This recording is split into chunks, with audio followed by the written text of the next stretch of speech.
The theater buzzes with chatter, glittering lights reflecting on polished floors.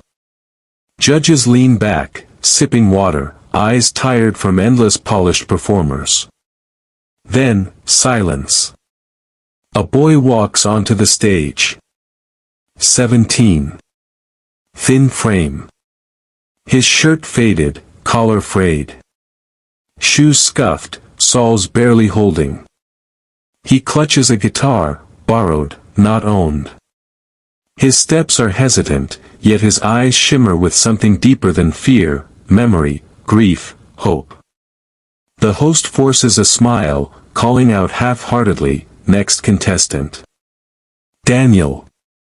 Some in the crowd smirk. Others whisper, "He looks too nervous." Daniel lowers his gaze, fingers trembling against the strings. Then, he strums. A fragile sound, like glass cracking. At first, uneven. Then stronger. The first notes of Hotel California echo through the hall. And when his voice joins, the room stills. Not smooth, not trained, but raw, broken, soaked in longing. The kind of sound that crawls into hearts without permission. Tears slip down his cheeks, catching in the spotlight. His body sways slightly as if each word costs him breath, as if the song is carved out of his soul. Mothers in the audience press tissues to their eyes. Fathers cross arms, trying to hide emotion. Even the judges exchange startled glances. But in the front row, a man stiffens. His eyes widen. That voice, he's heard it before. His heartbeat quickens, guilt rising like a tide. Because this is no ordinary song. For Daniel, this is confession. For that man, it's judgment. And the night has only just begun. Daniel's life wasn't built on stages or applause. It was built on sidewalks, long nights, and the quiet hum of sacrifice. His mother worked endlessly, scrubbing hotel floors by day, washing dishes by night. Yet even in her exhaustion, she smiled. When Daniel was small, she'd tuck him in and hum a tune. Hotel California. "It makes me feel free," she whispered, folding his blanket with calloused hands. "One day, Daniel, your voice will carry us higher than I ever could." But sickness doesn't wait for dreams. The cough came first. Then the hospital visits. Then the silence. Daniel left school early, trading books for shifts, caring for her with tenderness far too heavy for a boy his age. At night, while she slept, he'd cradle his old guitar, their only luxury.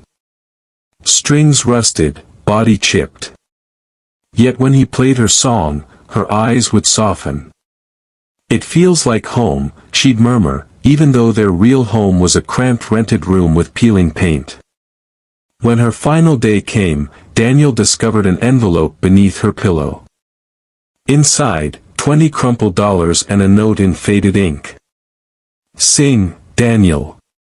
Even if the world doesn't listen." Tonight, under blinding stage lights, every strum carries her voice. He doesn't stand here for fame. He doesn't stand here for applause. He sings for her. For the love that scrubbed floors to keep him alive. And in the audience, Mr. Hartwell swallows hard. Because he remembers her tea.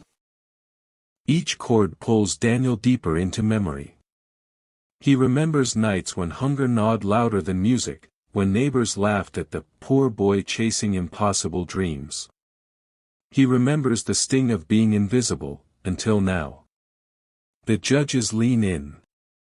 One nods with admiration, another scribbles doubtfully. But in the front row, Mr. Hartwell grips the edge of his seat. Every lyric feels like it's aimed directly at him. Years ago, Hartwell was the hotel manager. A sharp suit, quick decisions, little patience. He remembers her, Daniel's mother, standing at his desk, pleading for work. He turned her away. "We're full," he said coldly, without looking up. She walked out, clutching her son's hand, dignity shattered. Now, that same boy stands here, pouring his soul into the very song she once hummed while cleaning his lobby floors. Hartwell's throat tightens. His vision blurs. The crowd rises into a standing ovation as Daniel's final note hangs like smoke in the air. Applause crashes like waves. People weep openly. But Daniel's eyes lower. The ovation feels distant, hollow. What good is applause when the one person he wanted to hear him is gone? He bows awkwardly, tears falling faster now. The curtain begins to close, but destiny isn't finished. Because someone in this audience carries a secret. A secret wrapped in guilt, redemption, and something Daniel never expected to receive. Tonight isn't about winning. It's about truth colliding with the past. Backstage, Daniel wipes his face with the sleeve of his shirt. A stagehand pats his back. "Kid, you just shook the whole place." Daniel forces a weak smile, whispering, "She didn't hear it, so none of this matters." Footsteps echo. Slow. Heavy. Mr. Hartwell emerges from the shadows, his expression torn between courage and shame. "Daniel," he begins, voice trembling, "do you remember me?" Daniel turns sharply. The memory strikes like lightning, the hotel lobby, his mother's desperate tone, the man behind the desk who dismissed her. "Yes," Daniel replies coldly. "You closed the door on us." Hartwell's face collapses. "I did. And I have lived with that regret every day since." He reaches inside his coat and pulls out a worn leather folder. His hands shake as he opens it, revealing a yellowed photograph. Daniel freezes. It's his mother, smiling, younger, holding him as a baby. On the back, her handwriting, "For my Daniel, never stop singing." His breath catches. The very photo she thought was lost. He drops to his knees, clutching it, sobbing uncontrollably. For the first time since her passing, he feels her presence, not as a memory, but alive in his hands. Hartwell kneels beside him, tears spilling. "I cannot undo the past, but let me honor her through you." Daniel lifts the photo to his chest. In that moment, grief and forgiveness swirl together.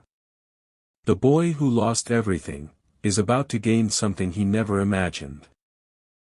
The next morning, headlines explode, "Homeless Boy's Heartfelt Hotel California Moves Thousands." Clips of Daniel's performance flood screens worldwide, his cracked voice echoing across living rooms and phone screens. Strangers cry watching him, strangers who've never known his name. But the real story doesn't play out in headlines. It happens quietly, in a small press hall. Cameras flash as Mr. Hartwell steps up beside Daniel. His suit is sharp, but his voice trembles. "Years ago," he begins, "I failed a woman and her son. I denied them when they needed me most. Today, I choose differently." From this day forward, Daniel has a home, a scholarship, and every resource he needs to continue his mother's dream.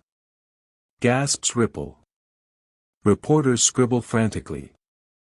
Daniel turns to him, unsure whether to trust or retreat. But Hartwell's eyes, once cold, now carry humility. Later that evening, Daniel walks to a quiet cemetery. Kneeling at his mother's grave, he places the returned photograph against the stone. His voice breaks. "Mama. I sang for you." And the world listened. Behind him, Hartwell removes his hat, bowing his head in silence. No spotlight, no applause. Just two souls, one seeking forgiveness, the other learning to forgive. Daniel strums his guitar softly. Passers-by pause, drawn by the fragile sound. The song, once his alone, now belongs to anyone who's ever lost, loved, or longed for one more chance. But destiny has one last twist waiting, hidden in a letter sealed with truth. Months later, the hall is packed again, but this time, it isn't for a contest. It's for graduation. Caps and gowns sway. Families cheer. Pride fills the air. Daniel, taller now, dressed in his gown, walks across the stage to claim his diploma. The crowd rises, applause thunderous. But the loudest clap, steady and strong, comes from Mr. Hartwell, smiling like a father reborn. Daniel steps to the podium, voice trembling. I once believed music was just notes. But I've learned its sacrifice, its love carried through generations. My mother gave me her voice. And a stranger, once my enemy, helped me carry it forward. The crowd erupts, tears shining. As Daniel descends the stage, an usher hands him an envelope. Confused, he opens it. Inside, a letter written in careful script, I've been searching for you, Daniel. I never knew you existed. I am your father. Tonight, I finally heard your song. Daniel's hands shake. The auditorium gasps. He looks toward the back, where a man, older, unfamiliar, stands with tears streaming, nodding gently. Hartwell steps aside, eyes wide, realizing this isn't the end of his role, but the beginning of a bigger family than he imagined. Daniel clutches both the letter and diploma, overcome. He thought he stood alone in the world. Yet tonight, he stands with a legacy, a mother's sacrifice, a stranger's redemption, and a father's return. The boy who sang from pain now sings from love.